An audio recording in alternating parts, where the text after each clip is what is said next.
Brittany Cohill. I'm the Executive Director of Mandarin Museum and Historical Society, and it's my pleasure to host you for our September 3rd Thursday lecture, which will feature Dr. Elizabeth Heuer, who is an Associate Professor of Art History at the University of North Florida.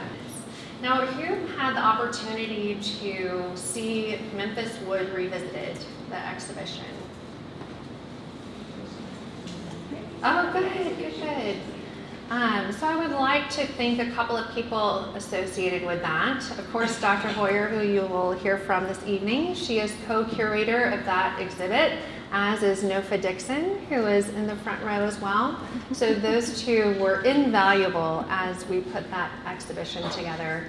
And then also John and Diane Bunker over here in the front row. They have a really fabulous piece on loan to the museum called Cascade.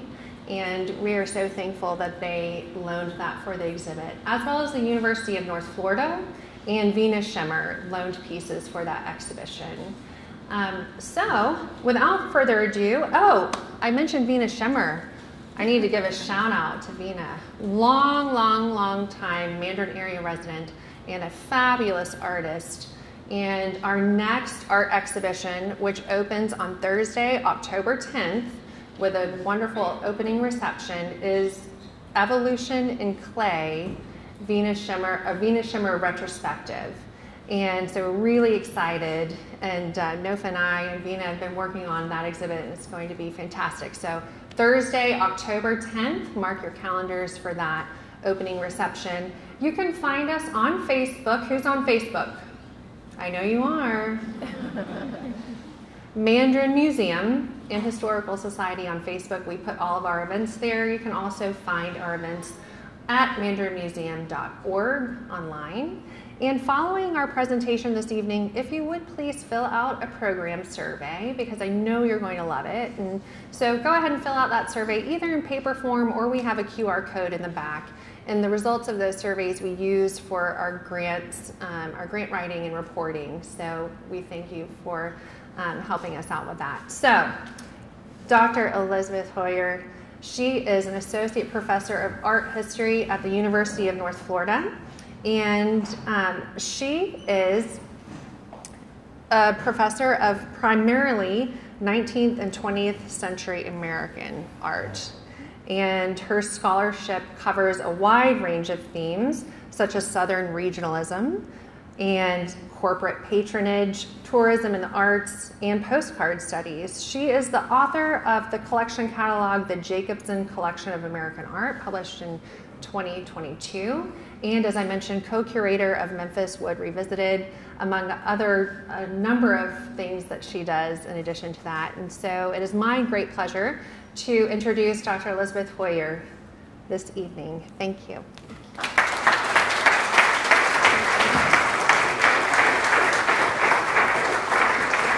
Good evening.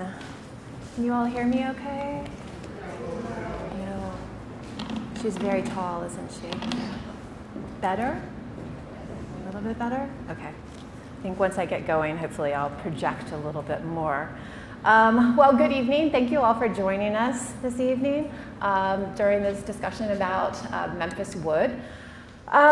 First, I want to thank Brittany Cohill for the opportunity to work on the Memphis Wood exhibition at the Mandarin Museum Historical Society. It's been a lot of fun sort of digging into the past, and I especially want to hug and thank my colleague, Nofa Dixon, who I know I couldn't drag up here if I tried, for working with me on this project. This is actually sort of an ongoing interest in excavating into Jacksonville's art history, something that unfortunately has been sort of overlooked over the years, and it's time we, Tamara's here, take the opportunity to actually spend some time in talking about Jacksonville's art history and acknowledging that it exists. Memphis Wood is sort of a great place to start with that, because so many people in Jacksonville, I think, had personal friendships with Memphis. She's an individual I think some people remember perhaps as a neighbor, a mentor. How many of you went to high school at Landon High School and actually had Memphis Wood as your teacher? I've got 3 in here. So oftentimes anywhere I go, people go, oh, I had Memphis as a teacher. Oh, I knew Memphis when I worked over at the Museum of Modern Art. So her following is here, but for a younger generation, she's less familiar. And to many people who are new transplants into Jacksonville, they have no idea who Memphis Wood is. So this is sort of a great opportunity to take some time and to look back at her work and to sort of rediscover it. I'm going to do a little shameless plug here. In addition to my interest in Memphis Wood, I've also been spending a great deal of time researching the work of Lee Adams, who was also a student at Memphis Wood.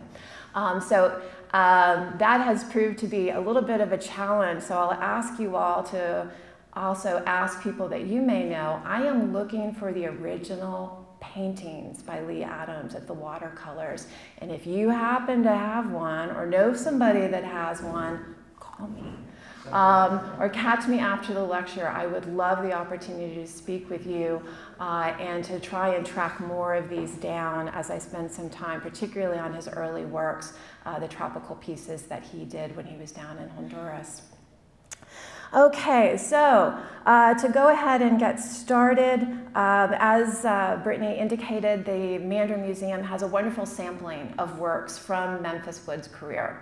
She was a painter, and probably most prolific as a painter, but she was also a printmaker. She was a ceramicist. She did jewelry. She did sculpture design. But tonight I want to pause and talk about her work in fiber arts, which is, I think, some of her most interesting work, some of the most dynamic and most creative.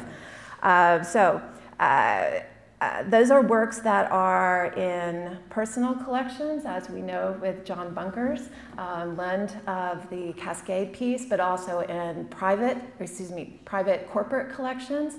The Barnett collection of American art, some of you might remember Barnett Bank, had pieces by Memphis Wood. I'm still looking for those.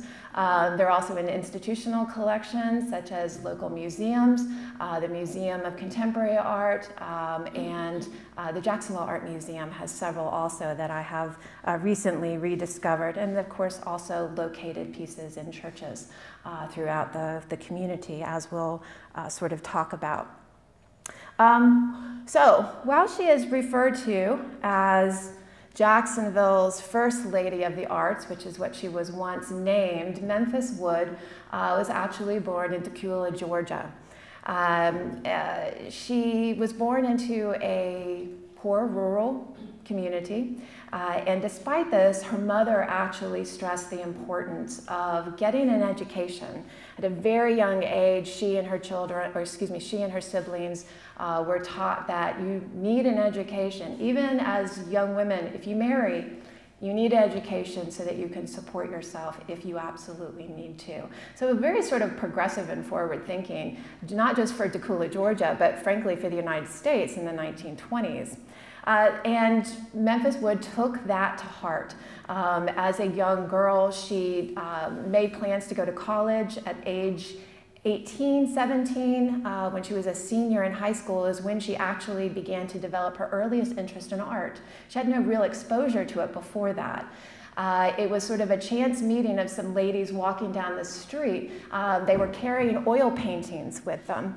And she discovered that a young woman had come into town. Her name was Istalina Durham. And she had opened a painting studio over a shop and was offering painting lessons for about 50 cents each. Now, this intrigued Memphis. She had never seen anything like this before, and she wanted desperately to sort of learn about oil painting. So she investigated this, found out what the costs were, approached her mom, and as most moms will do, said, go ask your father. Her father said no. 50 cents was not in the budget to spend on something as wasteful as art. So she went and she asked one of her older sisters who was working as a teacher in the nearby community. And her sister gave her the money. And so this would be her first opportunity to take art classes. And this would set her on her path. Now, as she would go on to school, she actually would attend Georgia State Normal College in Athens, Georgia, which was, the Normal College was what it was before it was UGA. There she acquired her 2-year teaching degree.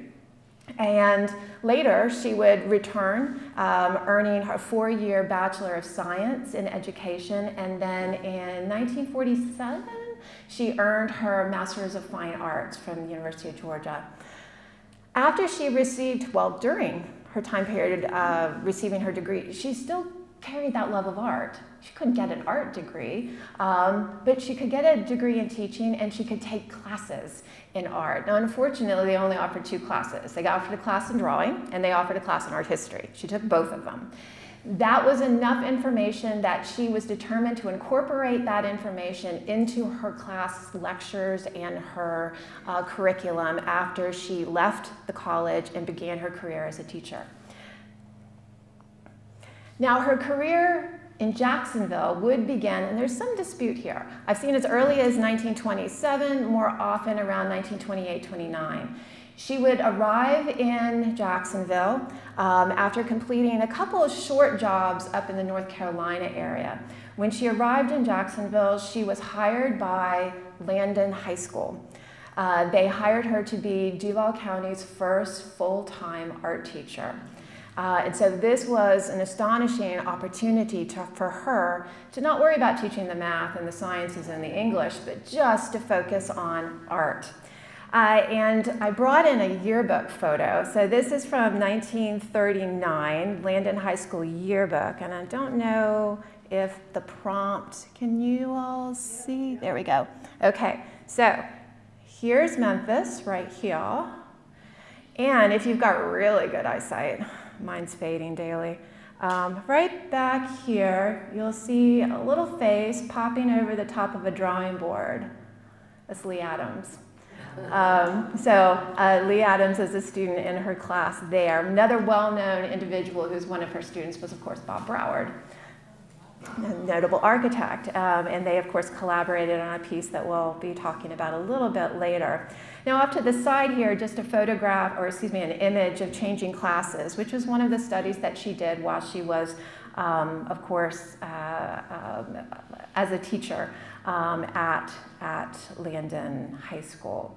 The image gives us a nice opportunity to sort of see the progression of her style if we just very quickly get a sense of what her art was like before she turned to fiber arts. Here, of course, is the Memphis Wood grinding sugar cane from '39 that's located at the Mandarin Museum, which is a really outstanding example of her work from this time period. But it gives you a clear indication that she was very clearly working in representational or realist genre painting, painting scenes of the South, painting scenes of kind of everyday life. That would very quickly change.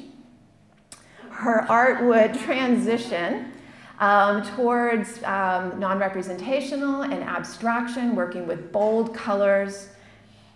A couple other examples of her work. These 3 pieces are all located over at Jacksonville University. Her paintings are scattered across the campus. In these works, you get a sense of how she begins to experiment and to explore as an artist, breaking away from sort of the representational or realist tradition. Now, while she will remain a painter really throughout her life, she also will begin to transition into craft and working in more craft traditions. Now, there's a couple reasons why. On one hand, as a teacher at Landon, she had a very small budget to work with. Like, I think it was something absurd, like $25 for the year to buy supplies in order to run her classes. You cannot teach oil painting to students for $25 a year, even back then. So she had to get creative with finding materials and getting access to materials. She couldn't simply teach something as limited as 2-dimensional painting and drawing. She wanted to reach a broader audience, and she needed to find experimental ways to do so. And that sort of necessitated finding new materials, scavenging for those materials. Everything from shells to fiber, threads, pieces of metal, wire, and this allowed her to begin to see new approaches to art. What can we do besides simply painting? And it was at this time period that she also began to experiment and to explore working with fiber arts. Now, this is obviously an image much later in her career, into the 60s, late 60s and into the 70s.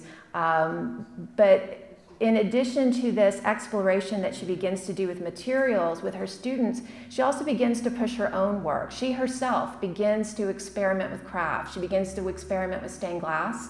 She begins to explore pottery, and she begins to delve into the world of fiber arts at this time period.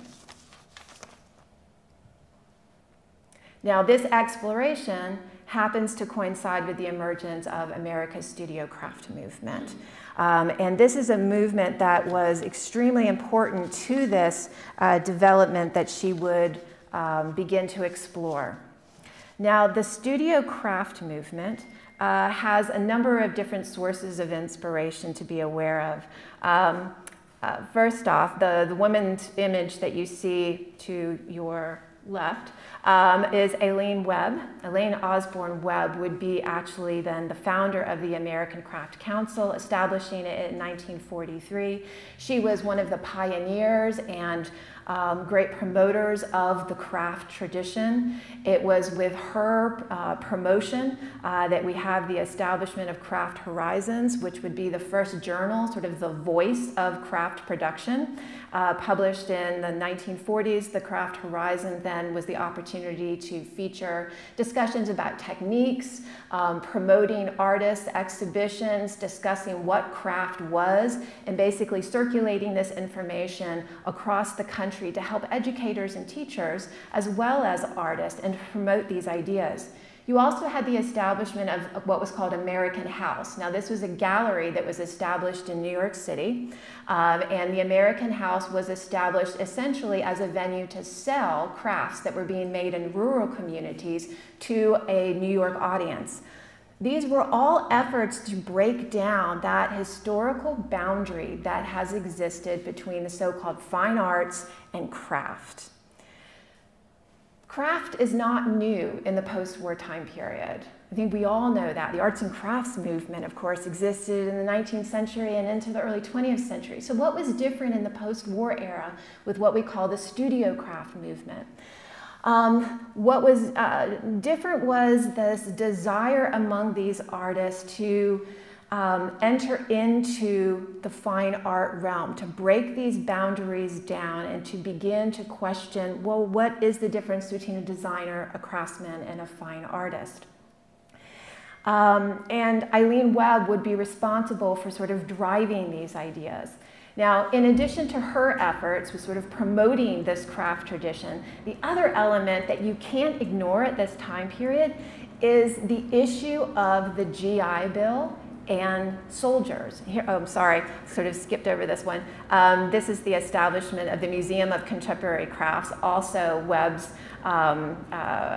also due to Webb's efforts to again establish a museum specifically to focus then on the promotion of crafts.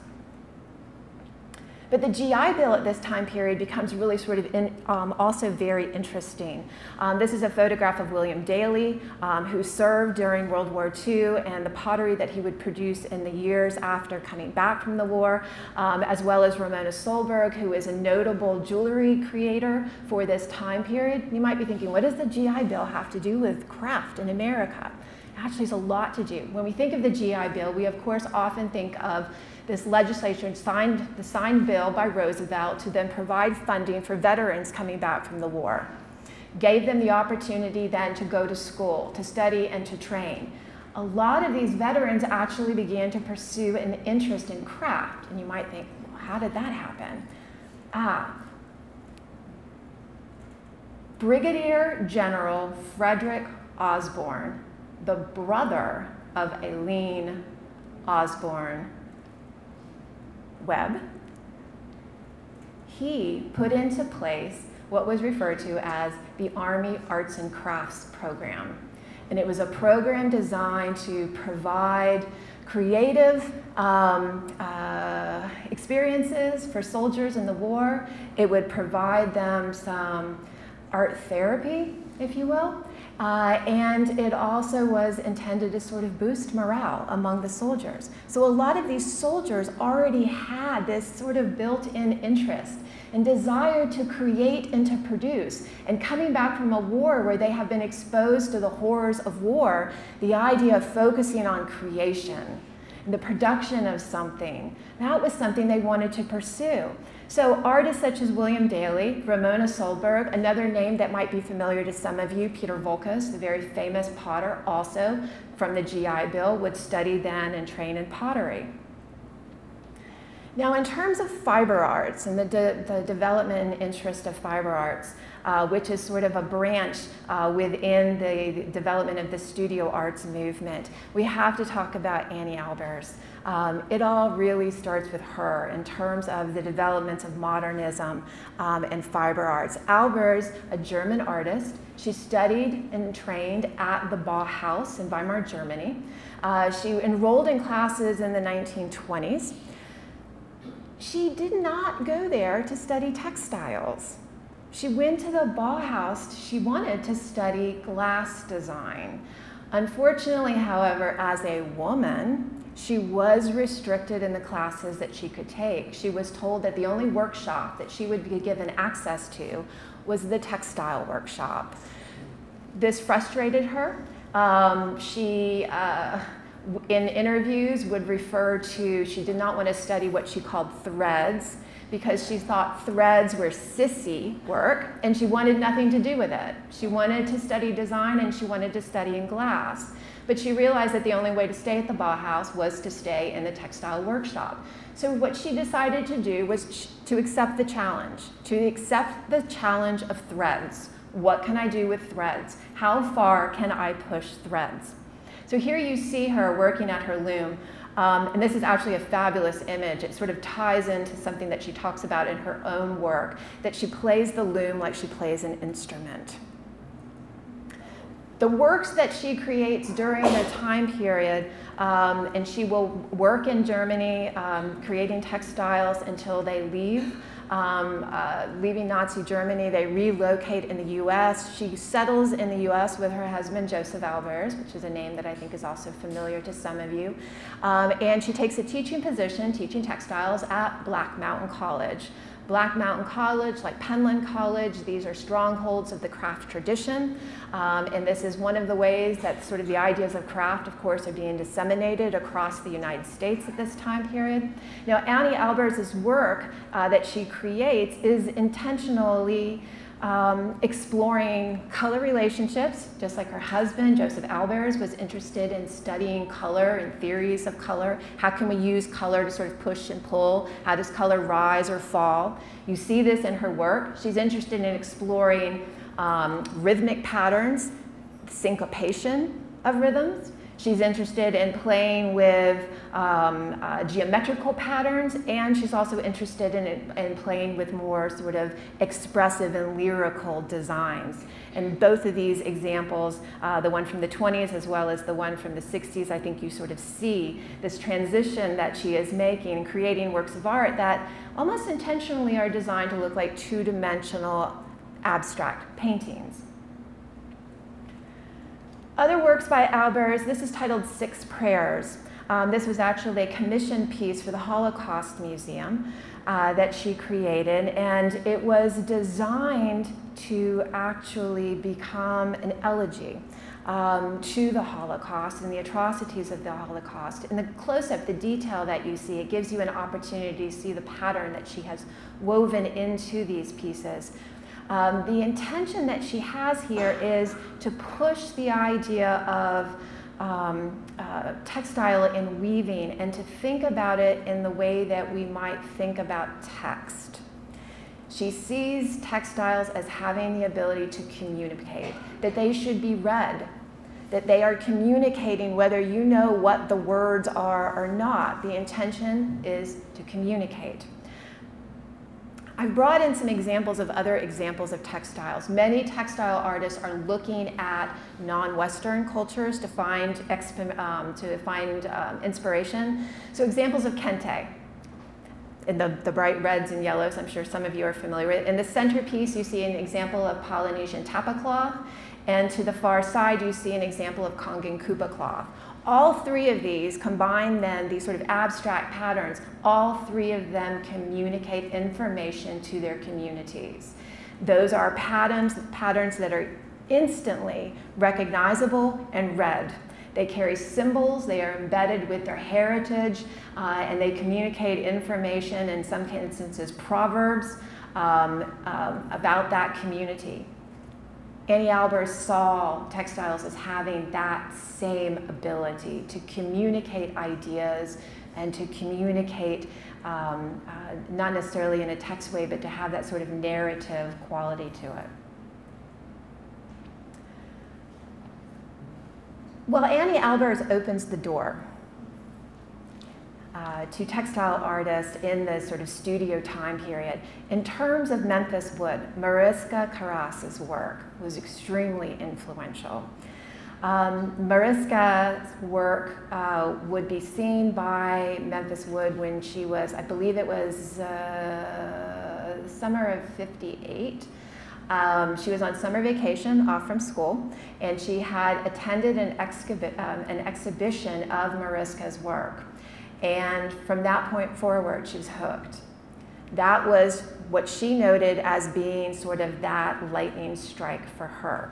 Now, what you're looking at an image of Mariska wearing a coat that she has designed and a dress to the side. Mariska started her career, she's a Hungarian-born artist, she started her career working in clothing design.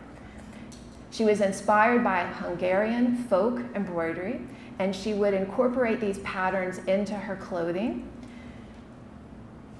She worked in this field until about 1941, and then her studio burned down. And she restarted her career.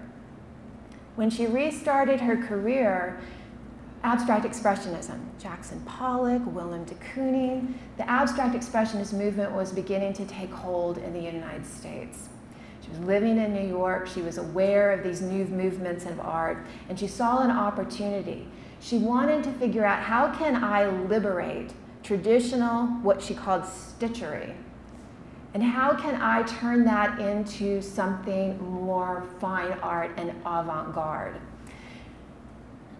She takes the idea of stitches, the same type of stitches that girls used to do for samplers. Think of like Victorian stitch samplers. She would later publish a book titled Adventures in Stitches, but she went on a lecture tour also where she would begin to teach this. And her goal was, how do we liberate the stitches? How do we take this idea of familiar stitches that people have been taught in childhood, knowledge that has been passed down through their families, how do we take this information and transform it into art? How do we liberate it? How do we make modern samplers? And so she begins to create works such as you see here, Harvest, Phoenix, works that combine then a variety of different stitches, all to result then in very sort of abstract or expressionist statements, sort of biomorphic forms or rhythmic patterning. But the one titled Harvest, if you look closely at it, the patterns that you see there is intentional because it refers to sort of a traditional stitching of harvest, a sheath of wheat. But by scattering it around and doing it in different sizes, it creates a sort of all-over patterning. Another work by her, Spring Game. Here working in cotton, jute, and silk on linen. If you're familiar with the post-war sculptor, his name is Ibram Lasso. This looks like a lasso on linen. All of those sort of winding geometric lines speaks to that time period of abstract expressionism. If we come into a detail, you can see then that closer stitch work that she has created. Now, looking at this work, it's pretty easy to see how Memphis Wood found inspiration in those works of art. This piece, which we have over at the Mandarin Museum on exhibition, is a perfect example of that exploration of stitchery and taking stitchery into a new modern direction. Another work that we have photographs of, we unfortunately don't know where it is another wonderful example of Memphis Wood's work where she is exploring then stitches, creating then abstract patterns on that sort of cream or linen ground. Perhaps one of her most striking works where she draws together her interest in stitchery and combines it with an interest in applique work and quilt work, is of course the tapestry that is on exhibition permanently. It's part of the church at the Unitarian Universalist Church of Jacksonville. This is of course the church designed by Bob Broward, and he requests his teacher then, Memphis Wood, to create this 22-foot tapestry which hangs behind the pulpit. The tapestry was so large she actually had to craft it in her studio in 3 parts, transporting the parts to the church so that it could be stitched in place into the single panel that you see here. Now, these ideas of bringing together stitching, just as Mariska Karasz thought back to her childhood and that exposure to sort of the folk traditions of stitching, Memphis Wood drew from her own roots growing up in the South. She recalled in interviews that her mother, the sewing that her mother would do of making clothes for the children, the quilt making that she used to watch her mother do. She recalled watching and learning how to do these various stitches. She even remembered her mother showing her how you could dye fabric using the red clay in Georgia, so doing your own fabric dye. So these traditions were something that she brought to this new method of production, of exploring fiber arts. Now here's a photograph of her working on one of the sections of this tapestry.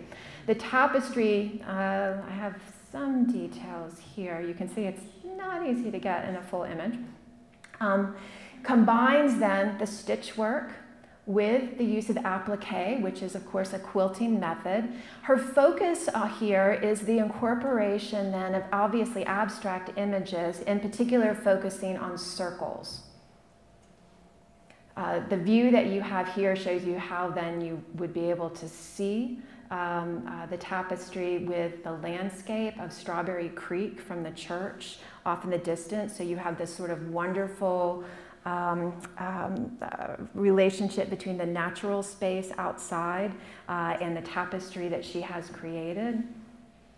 Now the focus on circles, she notes that she uses the circle. She doesn't use the cross. She doesn't use overt or obvious Christian symbolism or imagery that you might find in other churches. She's done beautiful stained glass work. There's a cross over in Riverside that she has created. In this instance, she uses the circle because it is a Universalist church, and the idea of the circle she sees as being an archetypal symbol. Archetypes were a concept that were very, very common in the post-war abstract expressionist movement.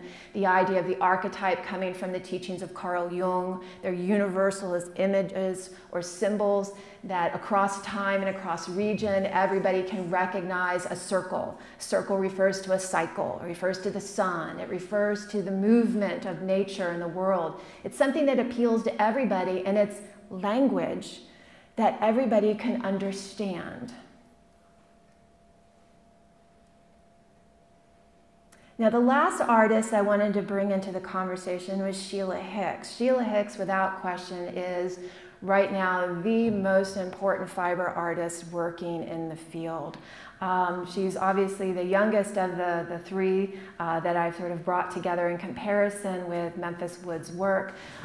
She's in her 90s at this point, and her work is some of the most dynamic and striking, and there's some really sort of interesting visual comparisons when you look at what Memphis was doing in the 60s and into the early 70s, and then what Sheila Hicks was doing and then continues to do now.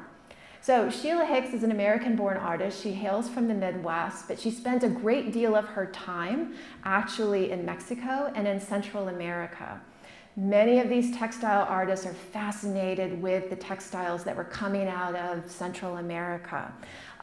Again, this idea of delving into the heritage and traditions of weaving and what these weavings mean, beyond something being utilitarian or simply being decorative. How do they have greater symbolic significance? Now, her early work, she works on a tiny loom, as you see her sitting here. She refers to these tiny, in the pictures that you see in this image also, she simply refers to them as her mini-me's.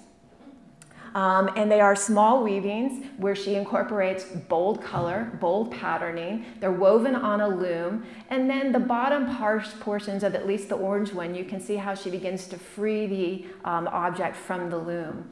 Hicks is one of the artists that begins to take textile and fiber arts into the three-dimensional space, sort of freeing it from that loom. The works that you see here, the combination of some works from the 70s and some of her more contemporary pieces, she's still working on that two-dimensional sort of plane, hanging pieces as reliefs on the wall, much like many artists were doing at this time period. But she is increasingly freeing the pieces. They become loose, often using draped rope or cutting the rope so that she is creating tassels. In some instances, such as the cream piece, I don't know if you can see in the detail where you have the cut tassels, but you can see the binding. So what she is doing, Hicks is beginning to incorporate not just some of the traditional crafts of embroidery and applique stitch work, but she's starting to work with binding and cutting, draping.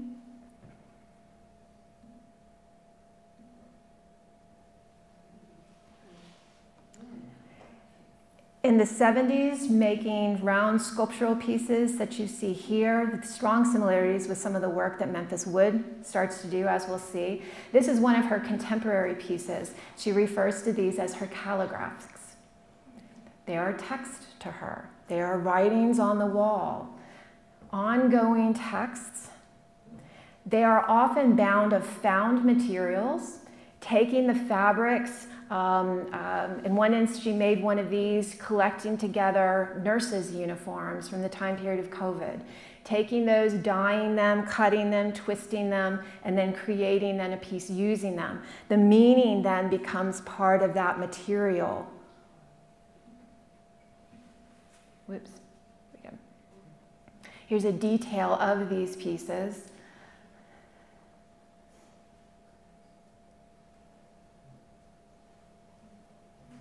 Sticks mounted on the wall, again, wrapped in the textiles, binding, wrapping them.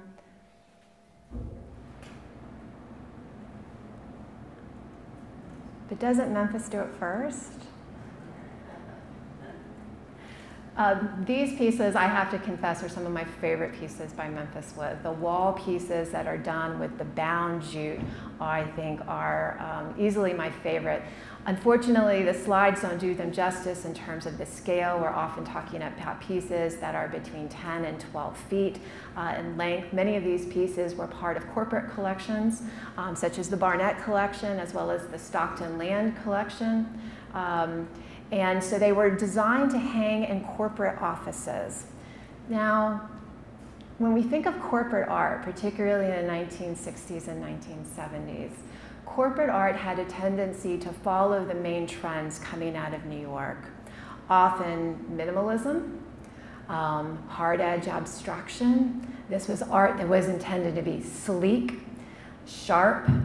It was sometimes art that was designed to maybe take a beating in a public space, if you're familiar with people like Donald Judd's work. But then you look at what Memphis has done. As a textile artist, she has created something that is designed for an architectural space. And that's something that she has in common with Sheila Hicks. Hicks thinks about the architectural space, and she sees the fiber arts as being an extension of that space. So that's something that's sort of unique to how she works.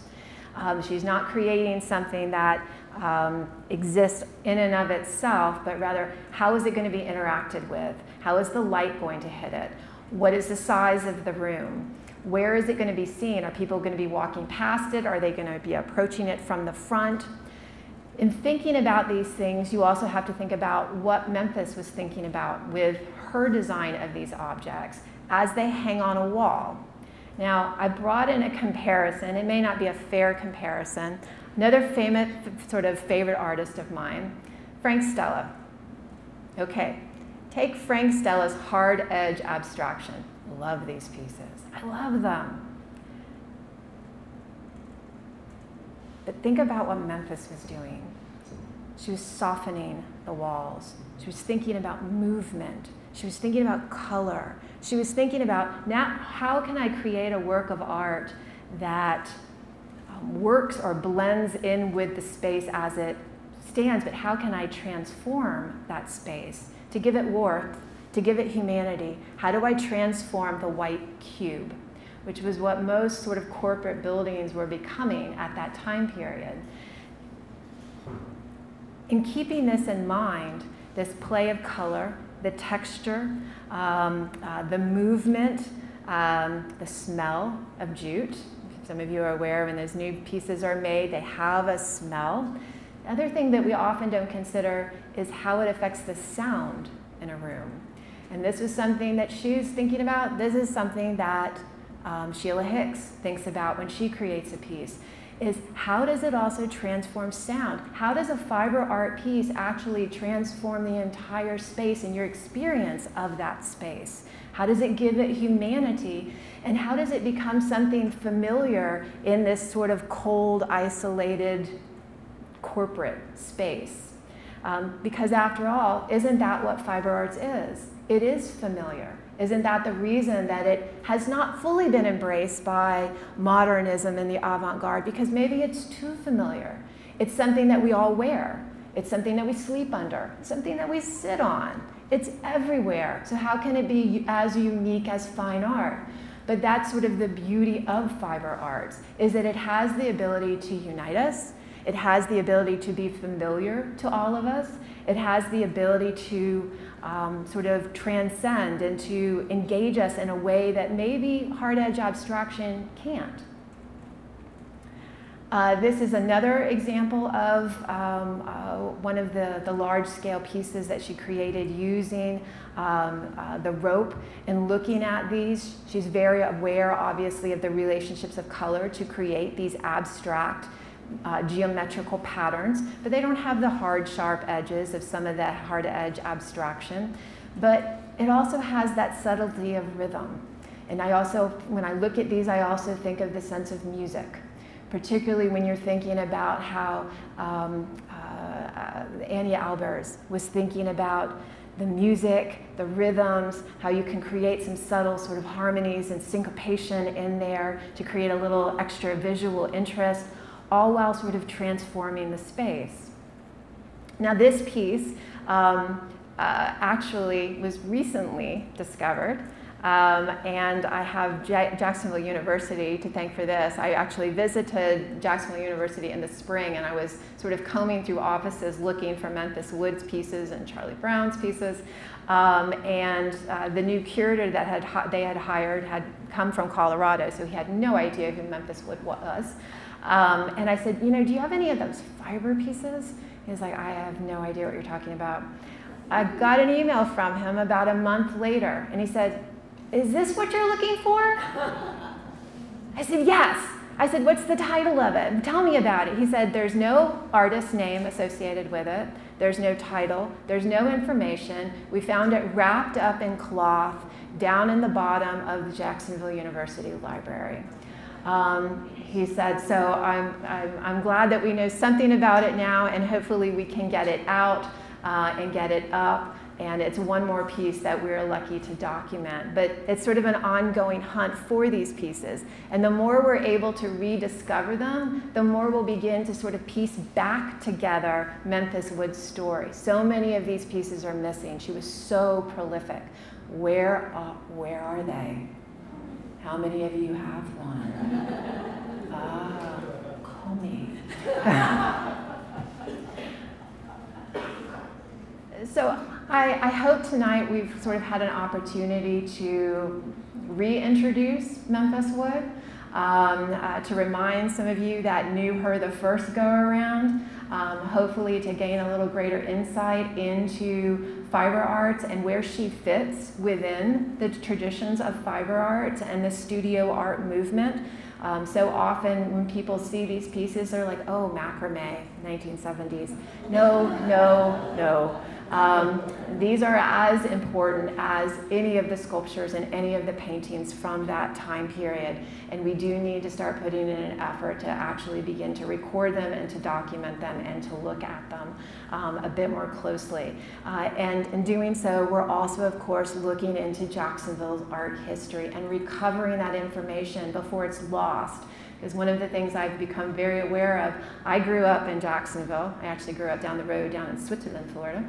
And I grew up, my dad worked at PBS, Channel 7 Auctions. I knew the name Memphis Wood, but I never had the opportunity to know her. I knew the name Charlie Brown, but I never had the opportunity to meet him.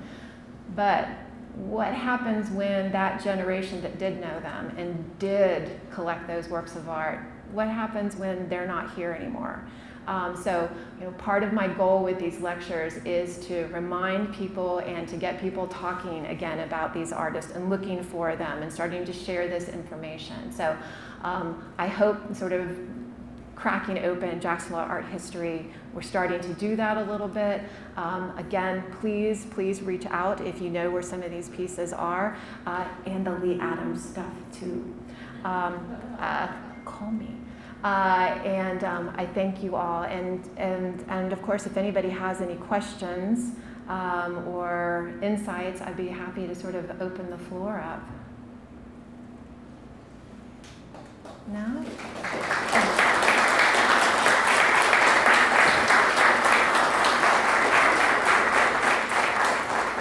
Brittany? Okay, so I don't know if this is a good question. They're all good questions. Well, professors have. So I have noticed among, like our age group and younger, that I think that fiber arts is making some sort of comeback, and you see it on Etsy a lot. Yeah. And so I want to know what your opinion is of Etsy. Is that a good platform for this next generation of crafts artists, or is it diluting this art form and making it, I think, more pedestrian? I don't know. I just want your take on. I think that's sort of the struggle that fiber arts has always had, is that as it grew in popularity, it became something that was so accessible to other people. Everybody could pick something up and learn how to do macrame. You could engage it also, and so it made it more widely available. I think that the idea that it makes it more accessible, that's part of sort of the struggle of getting people to sometimes recognize these pieces as being unique. But I think it's a great opportunity for people to discover and to begin to explore it themselves. I mean, it's sort of that double-edged sword there. It can help, but it also can contribute. I think as more museums, I think the first major fiber art exhibition was put together by the Boston Museum, and it was, I want to say it was like 2014. Lee, where you been? But that was the first major one to come out. And so we have artists like Sheila Hicks that are still actively exhibiting, showing their work, getting into collections. But as far as what we need are museums actually stepping forward, putting these exhibitions together and getting the public's attention as to why these are important and to explore them from a variety of different directions. I mean, we could get into the role of fiber arts, obviously, and the feminist movement and women's art. I mean, that's a whole nother chapter that you can sort of dig into. Of course, how do Native cultures engage in contemporary fiber arts? I mean, there's so many different directions, but unfortunately it's one of those where it just hasn't garnered as much attention. I noticed that as fiber arts has sort of made this comeback from about 2015 forward with sort of the so-called masses, there's growing interest, but we're still not there yet. It's going to take more exhibitions. It's going to take more museums to bring it to the public's attention. So one more question. Okay. And I think maybe in March for Women's History Month, we can come back and talk about the fiber arts. In the women's movement? Oh, absolutely. Oh, yeah. And then when you made mention of the culturally diverse pieces of fiber arts, do you think it's a Western phenomenon to discount the fiber arts? Do you think there's a racial aspect to that as far as, you know, trying to distance, you know, Western culture from some of these other cultures? I think it's just the nature of, frankly, art history and how art history was actually sort of written. I mean, art history has a very constructed hierarchy, and fiber arts has never been at the top of that hierarchy. And that hierarchy was established back in the Renaissance, you know, sculpture, painting. And so fiber arts has always been seen, A, as feminine, so that's one of the reasons it's always been lower. And of course, it's utilitarian. Even the incredible tapestries that come out of Europe, they're still not regarded with the same importance that we might give to the Mona Lisa, which at the end of the day, it's a portrait. But I will argue anybody over that.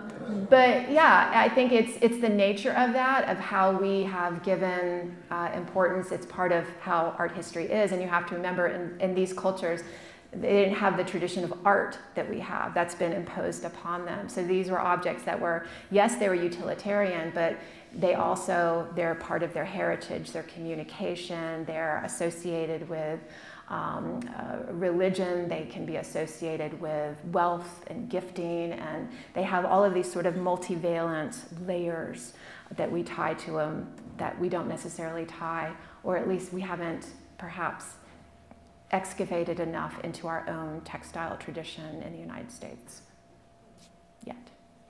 Yes? You were any of the artists in the front row. That became a large wall hanging that was in the atrium of Enterprise Center, kind of as you went into First Union. As I recall, it must have been 15 by 25 or so, and it had like these gold scallop kind of things that flipped up. It was a large, massive piece. It was impressive. And the last time I was there, it's not there anymore.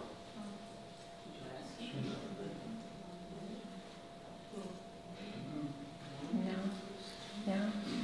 Yes? Is there any writings left behind by her, or letters, diaries, exhibition notes, intents of work she took on, explain what she was trying to achieve? Very little.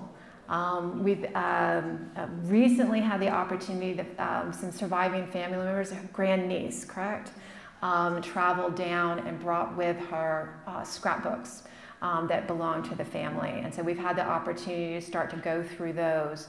And some of the photographs that I shared with you were from that scrapbook. But as far as diaries and journals, we have not seen them yet. We're relying a lot on lots of interviews that she did during her lifetime, particularly with the Times Union and some of the sort of art groups. There's a great video that was done by Calliope that's actually linked through the Mandarin Museum.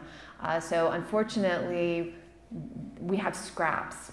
And so it's important, and I mean, we can't, in some instances, even figure out the titles of pieces because she was bad about making sure the titles followed. So it's piecing together what we have. It's kind of salvage archaeology here. May I just add to that? Sure. And regarding your question, Walter, if you all go to mandarinmuseum.org, go over to Mandarin History, drop down to Artists, and when you find Memphis Wood there, that 20-minute video that was done by Florida Community College was done in her home, one-on-one interview with her in her home where she actually talked about some of the pieces and all. It's fascinating. It's absolutely fascinating. It's right there on our website. So. Yeah, you will see some of the process. She's just working on one of the wrapped corded pieces. She talks about, I think she talks about the piece that she created for the church and her process. So those are sort of the gold that we have left. Now, hopefully more will come, but we'll see. we'll see. Yes? So it's interesting you're showing some African cloth. In West Africa, it's the men who do the weaving Yeah. in small looms with the strip cloth. Mm-hmm. The kente It's cloth. with traditional cotton, and then they would dye it typically with indigo, and a lot of, in Mali, you would see the mud cloth. Yes. And it's the men who, so a lot of times, we think in the West, oh, it's the women, the women who do the weaving. But Right. when you really look worldwide, it's a very, it's an art. Yeah. Everyone does it. The gender roles that are associated with it, the tapa cloth coming out of Polynesia, sort of the heartbeat of the island, that's women's work. It's women's wealth, but it's shared work. The men are the ones growing the mulberry trees. The men harvest that bark. It's the women that process it. So that sort of shared gender role, whereas we don't necessarily abide by those roles. I showed mostly, I showed all women in this discussion, but that's not to say that there weren't, and there aren't, men that are engaging in fiber arts. They are actively out there. They've always been there. We just have a tendency to migrate more to a discussion of women because it is often, has been embraced by women artists as a way of challenging the concept of the association of fiber arts with domestic work and domestic labor. Yes, sir?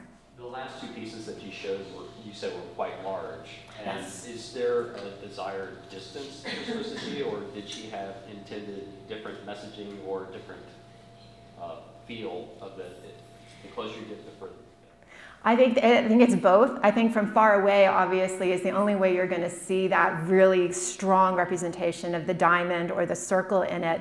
But it's getting up close, as it is with any textile art. Once you get up close is where you see the stitch work, is where you see the color choices.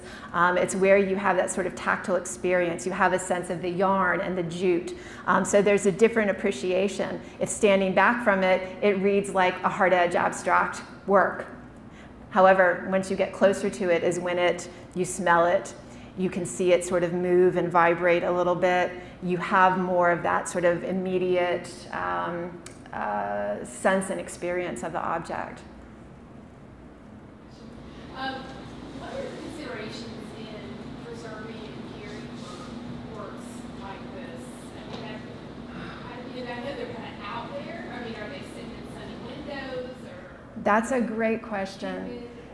If you saw, did you see the Renaissance Man over? Okay, the Renaissance Man that was lent by UNF, we were shocked when Brittany and I found that. It had been rolled up in a bed sheet and had been in storage for close to 30 years. Never saw the light, which is why it's brilliant. It's so strong. That is the color that Memphis intended it to be. But as these are exposed to the light, if you saw the Medusa piece with all the pieces winding out, you might have noticed it has faded. That's because that was owned by the Museum of Contemporary Art. It was exposed to light, but then it sat over at the UNF library next to one of the corner windows where it's just been exposed to light. Unfortunately, the upkeep and the care, I think they're a bit of a conservator's nightmare. I'm sure Brittany can attest to this, as feathers fall off of these things. Where she's attached feathers, you have to figure out how to reattach those feathers. Sometimes the stitching breaks. There are some areas where the stitches had started to come loose. Even on that perfectly preserved Renaissance Man, there were some broken stitches. So there is that added element of they are exposed to light. They also, just the nature of them, you want to touch them. We had long conversations about how are we going to keep kids from touching these. And at the end of the day, I don't think you can. Because I think the artist... But there's also that element of you're supposed to touch them. There's an invitation there. There may be a lifespan to them unless you completely remove them and put them in a little glass case where nobody can see them. And maybe that's the only way to preserve them, or you enjoy them, which I think is what fiber art is about. But they get dusty. They get dusty. Yes, they do. You got to get that lint roller out every once in a while. Any other questions, comments? Yes, sir. Well, I apologize for wasting your time with my question, but I had Memphis as a teacher, made terrible grades. Oh. Went to engineering school, and I have a hard time relating to a lot of this stuff. I mean, it just doesn't fit my mind. Okay. Can you give us any indication of the value of some of these pieces? No. Good. I'm not even going to attempt to do that. That's not my field. You know, an object's worth is what somebody is willing to pay for it. And so I'll leave it at that. They are incredibly hard to find on eBay, for example. I know. Like I started from Memphis Wood, and you end up with some wood company in Memphis, Tennessee. The Memphis Wood, but like smoker. Yeah, been there. Yes.